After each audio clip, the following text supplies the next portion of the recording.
I would love to see in the chat, why is it important to you specifically? Whether you're a principal, a teacher, or an admin, why is this important to you to be on the cutting edge of AI in your school? I'd love to see your responses to that.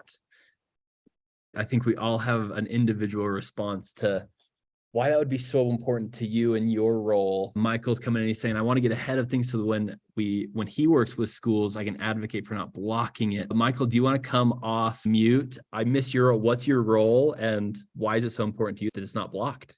Sure. At my home office, it's already been blocked, some of the AI stuff. And I work as an educational consultant. I work all over the country. I primarily work in Orleans and Niagara County, near Niagara Falls, I got 56 schools just in that area.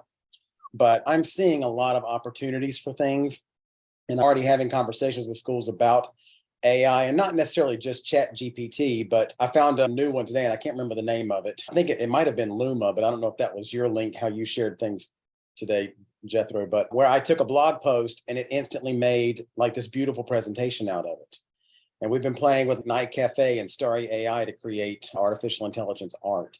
And I want kids to be able to experience these things. And I don't want them to get shut down. You wouldn't shut down the eraser on a pencil, but it used to be considered cheating. So I just want to know as much as I can about it for the schools that I'm working with.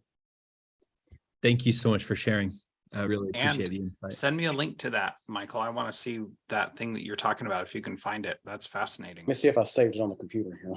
Yeah. On that note, we are collecting a ton of examples and things that we're keeping track of. So if you come across something you want to share it with us, we would love to get it and see what kinds of things you're seeing and just make sure we're getting things out there. You probably got an email from Caleb, the founder of SchoolAI, this morning, and it talked about some things worth seeing, worth reading, worth hearing. And so if you come across something, just hit reply to that and share it with us. We'd love to hear that, or reach out to me also. And it looks like both Michael and Betsy are sharing some resources in the chat. So thank you to both of you for doing that. I see a few people are sharing in within their comments that I think is really interesting. And this will be a good segue into our workshop today. Is there seems to be two paths, right? There's a lot of fear-based thinking associated with AI and all of this new technology. A lot of fear-based in how are we going to keep people from cheating is just one example, right? And a lot of nerves as to how is this going to impact our world that we're in. And there's another approach that people are looking through the lens of what's going to become possible because of SchoolAI. And I am excited that each and every one of you are here because we're going to explore what AI unlocks for each of us in the education world moving forward and how a lot of it can be applied today. So a really brief introduction to the team here at SchoolAI. Thank you so much for being here with us. At SchoolAI, we are a team that consists of former teachers, former principals, and ed tech professionals who have experienced firsthand the heavy and complex workload that it is to be within the education space. From our own experience, from conversations with professionals just like you, and many of you actually, we've already jumped on calls with, we feel the pain of the overworked teacher and the administrator who does not have access to actionable data. So we are on a mission to set teachers free from many of the logistical and the housekeeping and the reports and those type of tasks, and helping them achieve a work-life balance that they deserve and that they've deserved for a long time. And a few weeks ago, I was speaking with a principal in New York City, and he expressed feeling perpetually 20 years behind the adoption curve of new tech as it came down. And he expressed this frustration, but then he saw AI as this new opportunity to be on the cutting edge. And he expressed to me that this is my chance, not just to catch up, but to actually get ahead and get rid of that frustration I've been feeling for so long of feeling behind. And I imagine that's a similar feeling that brings many of you here today with us. The world of education is evolving. Forbes just 2 days ago said that 2023 would be the year of AI in education. And while there are a lot of people who are fearful of the impact that this can have, we believe here at SchoolAI that AI can be the means to improve relationships at school, that it can be an increased school culture, improved school culture, and can be something that actually makes the school experience better for students, teachers, and administrators.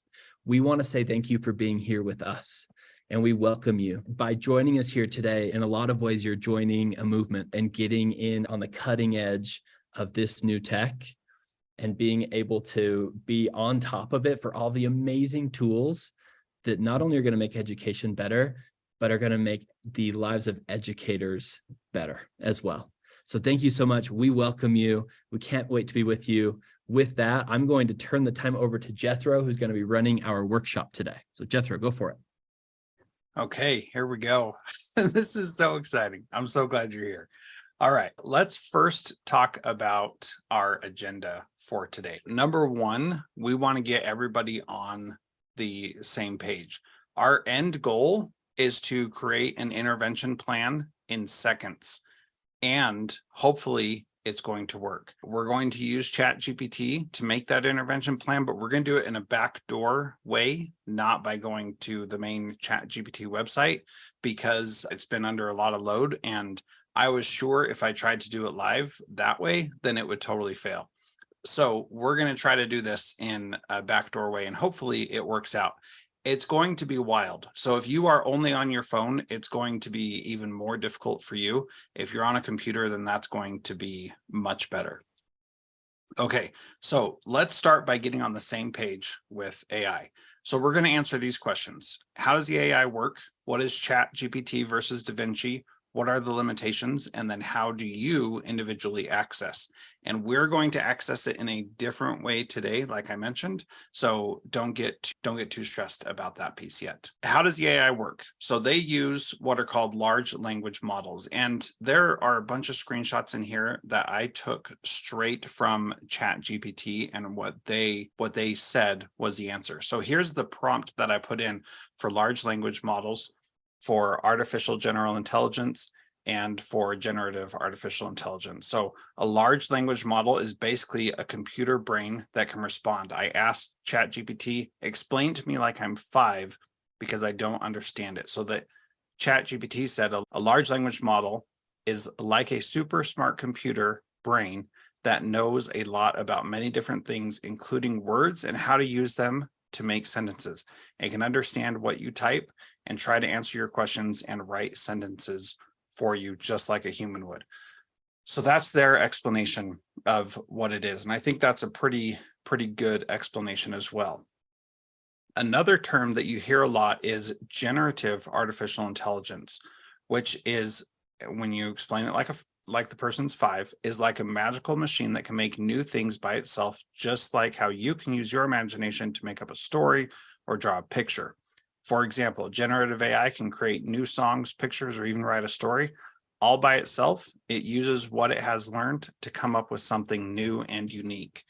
And what generative artificial intelligence is about, really making new things. And a lot of the critiques right now are about how it's not making new things, it's just repurposing and rearranging old things. And there's still a lot of debate about that. And to be honest, things are moving so fast, we don't know what the future totally holds for all of this, but it's important to recognize what the different definitions of these things are. Finally, artificial general intelligence is like a robot that can think and do things just like a human can. It can learn, understand, and make decisions and do many different things, not just one specific thing like most robots, or like your robot vacuum that can only vacuum and follow its own predetermined pattern. A artificial general intelligence can learn on its own how to vacuum your house better, for example. So just like how you can do many different things like play games, talk to your friends, and help with chores, an AGI robot could do many different things as well. So what does that look like for now? We're still in the beginning stages, and we're still trying to figure out and understand how these things are going to help us. As Travis mentioned, a lot of people are focusing on the negative and how it's going to enable kids to, you know what, I hate to break it to you, but kids have been cheating since school existed. And anytime that there is an opportunity for them to do that, they're going to do that. And we can recognize that and we can understand it. But what we can really do is we can work on improving things. Now, for many years, I've said, if a kid can cheat on your test is wrong and you should be giving a better test. And I know that's a controversial view, but it's one that I've held for a long time. And to be honest, I've put in some of my own prompts about these kinds of things that kids wouldn't have been able to cheat on before, that now they definitely can. And so it's going to take us re-examining what some different things look like. I'm not going to read this whole thing, of course. There's a difference between GPT and DaVinci. GPT stands for Generative Pre-trained Transformer. And what is important there is the pre-trained part, is that with GPT, what they're doing is pre-training it to do certain things. DaVinci is a little bit more advanced in that it can do things like writing, drawing, and music, whereas GPT can only provide text responses. So those two differentiators are important to note. Okay, so let's talk about some of the limitations. When you go to ChatGPT itself, it gives these warnings about the limitations. Some of the information can be incorrect, some of it can be harmful or biased, and it pretty much stopped learning in 2021. So it's really important for you as you're writing this to know your stuff. And in one of our examples, we'll get into that a little bit more. So couple more minutes on just these examples, and then we'll get into our own. OpenAI.com is where you go to get it. If you click on API, then they'll tell you to log in. That's what you need to do, is log into their account to access it. Chat.openai.com is the place where the actual chat part is. And let's talk about an API real quick, because that's the magic that we're going to use to do our live example today. An API is just a way that one computer program talks to another and gets information from them. And right now, in order to use the API, you have to pay a very small amount. And I'm curious to see how much we have to pay. I have to pay today from how we're going to use it, because I did a bunch of practices and did 100 different things, and my bill was 95 cents. And I was surprised that I even got charged anything yet, but 95 cents for a lot of stuff. And I was really fascinated by that. If you're using chat, that part is free. If you're using the API, they do charge a usage fee for that. So think about that as you're doing some things. And if your students are using ChatGPT, then that part is not costing them anything right now, unless they sign up. There is a plus plan that they could do. Okay, here's what I did in ChatGPT. I'm going to do this like a Anita Archer, I do, we do, y'all do a thing. So I did this first part. I wrote, I'm teaching a student about the Pythagorean theorem, and he keeps getting it wrong. He's having trouble with squares and square roots. Could you create an intervention plan that will help him learn the Pythagorean theorem? So then it came up with this 6-step intervention plan. Now, a lot of this stuff that every good teacher does, that everybody knows they should do, that make sure you're clear about what he needs to learn, you have practice, you celebrate successes, you identify where there are problems, and that's all fine. However, I was curious about step number 2, which was this. And I said, regarding item number 2, can you please generate several example problems for him to work through, starting with simple problems and moving to more complex. Now, again, I'm not going to read through all of these examples, but if you look at this, you can see that the complexity of the questions gets to be just increasing the numbers. Now, the Pythagorean theorem is a squared plus b squared equals c squared. I do know that a squared 3 plus b squared 4, the missing length side, is the square root of 25. Because I can do that math in my head. All of these others I can't, and so I asked ChatGPT to give me the answers. Now, a math teacher can look at these questions and these answers and know that they are right because they teach this all the time. I can't do that, and this is where it's really important to know what you're talking about. When I put in prompts about writing an English language arts lesson, for example, I knew what was good. And in my example, I'll show you in just a minute what that actually looks like. So I know what the answers are when they are correct. And in math, I'm not quite as good, and that's okay. But a math teacher would know. But the thing is that ChatGPT will still give wrong answers. I was doing another thing that was related to finance, and I was asking it to tell me what a repayment would be on a $50,000 loan, paying interest only, and then a balloon payment at the end. And it said that you would need to pay back a total of $113,000 for an 8% loan in 5 years. And I was like, there's no way that is correct. And I corrected it and I said, no, I think you got that wrong. The payment shouldn't be that high. And if a balloon payment is there, then it should be lower overall. And ChatGPT said, oh, you're right. I made a mistake. It shouldn't be that. It should be this. And then it gave me the same exact answer. And I was like, okay, obviously it does not, it's not like a human. It doesn't understand everything. So you want to be aware of those constraints. If you are a big nerd, and I'm a nerd, but I'm not this big of a nerd, you could change the prompt to say, write a program that I could use to test my students. And then ChatGPT created this code in Python about how to create a program to test your students. Now, again, I don't know if this is right or not, but the fact that I could even like take it to a programmer and say, can you do this kind of a thing is really remarkable to me. So there's a few examples there. If you have any questions, you can put them in the chat and we will get to those in a moment. Okay, we're going to put the link in the chat, but not yet because I need to explain the rules here. So first, what we're going to do is we're going to create some intervention plans. Unless you registered today, Carla, I put your name in the spreadsheet already, so you can go and find it. If your last name starts with A through F, we want you to create a behavioral intervention.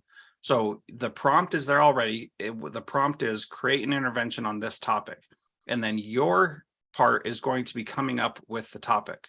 And the reason why we're doing this and having these different kinds of interventions is we want you to see from yourself and from everybody else what kinds of things you can put in and what it's going to come up with. So you're going to put all your prompts in, and then I'm going to go in and put the formula in that'll make it all work. And hopefully it will work how it's supposed to. So A through F, behavior interventions. G through P, social emotional interventions, which are intentionally separate than behavior interventions. And then N, did I say M through Z? P comes after M.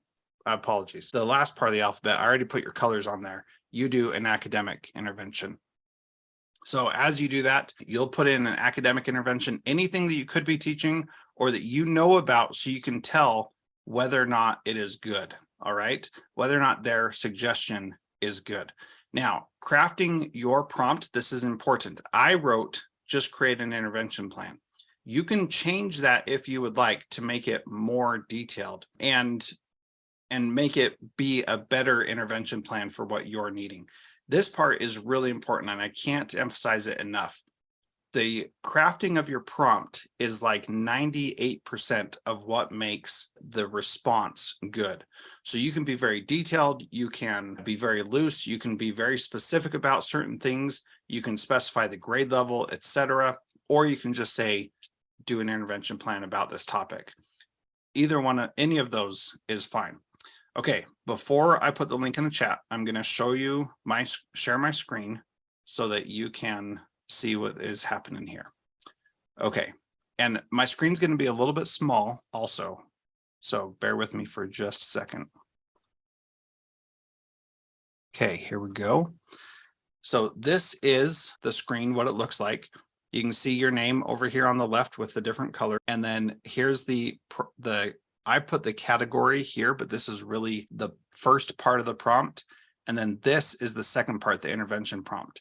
So my daughter texted me yesterday and said, Dad, do you know what diphthongs are? And I said, yes, I do. I was an English teacher. And I think she thought it was funny and wanted to be weird. She's in high school. So I said, a student doesn't understand what diphthongs are and why they matter. So then it created this intervention plan for this specific topic. So what you're going to do is you're going to find your name. You're going to adjust this prompt if you want in column C, and then you're going to put the topic here in column D. Okay. And I got to refresh the page because I already copied and pasted it, but okay. So I'm going to put this in here. When you're done typing in here, then I'm going to start filling in the formula to make this work, and you'll see your answer appear. If I do it before, it'll make the whole spreadsheet slow down, and I'm already worried enough as it is. So we're going to give you 2 minutes to do that, and that's it. So click the link in the chat, come into this spreadsheet, and start filling stuff in. And there's 30 of you. Here we go. Oh man, it looks like somebody was already starting to type Yes, Bridget. Bridget was like on the ball. She's been thinking about this all day. Awesome, Bridget. Okay, you should be writing mostly in column D, maybe in column C, but definitely not in column E.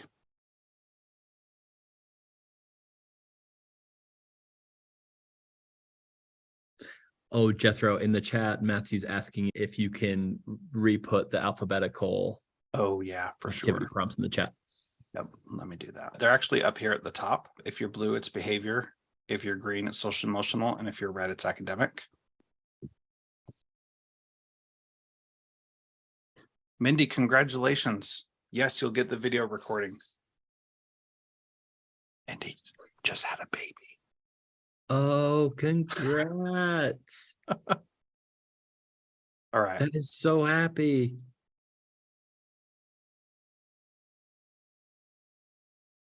She's not here. Is she here? She just signed off. Okay. Wow.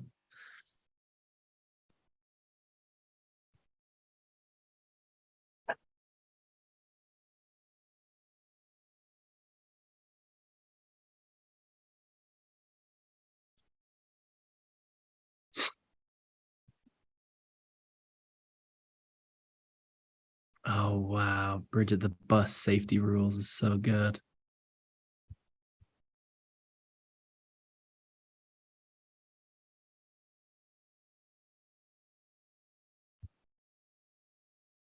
Oh, Vicky, that is such a good one. It's so real.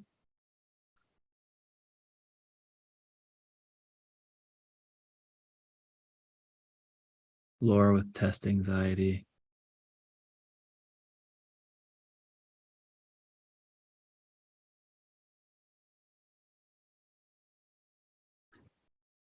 All right, so as we're doing this, you can start seeing some of your responses in here. What I'm intentionally not doing is wrapping the text in column E. I'm leaving that spaced out because otherwise the spreadsheet gets super overwhelming. But I will text wrap your comments in column D. So I'm going to start filling these in and they're going to start populating. And if nobody's here, I'm just going to delete so that they can come in on the recording and find their name and still add to it. And you can come back to this spreadsheet in the future and see what. Now, if I don't get to it fast enough, here's what happens. It creates a topic of bullying and does the intervention plan automatically. And I don't know why it's doing that, but it does it as bullying as the default every single time. So for whatever reason, it does that when we don't have anything in there. So the other thing is this tool that we're using brings ChatGPT into Google Sheets and allows you to do this kind of stuff. And it's really quite fascinating that it's actually working with this many people accessing it all at once. And I'm pretty excited about that. Are there any of these that you want to highlight, Travis, that are particularly intriguing to you? Yeah, I was looking at a few of them. There was one that I saw here. Sorry, just pulling it back up. So I see Christina Pico's, a 16-year-old student, is struggling with anger and depression due to being moved recently to the area. So difficult. I think we probably all seen students like that, having serious behavior problems. And it's really interesting as I'm reading that. So if I were in your shoes, Christina, I'm reading the intervention plan, the way that it says, establish a trusting relationship with the student. Then step 2, provide emotional support. Step 3, connect with the student resources or connect them to resources. What I would probably do, and what I would sense or imagine that you're doing, is you're probably saying, I would love to see examples. What would you suggest for number 2? Or what are examples you could provide me for number 3? And within ChatGPT, you could do that, right? Similar to Jethro's example, where you can continue to narrow and get more specific. So I found that one to be really interesting. It's just so real, right? We all see students like that.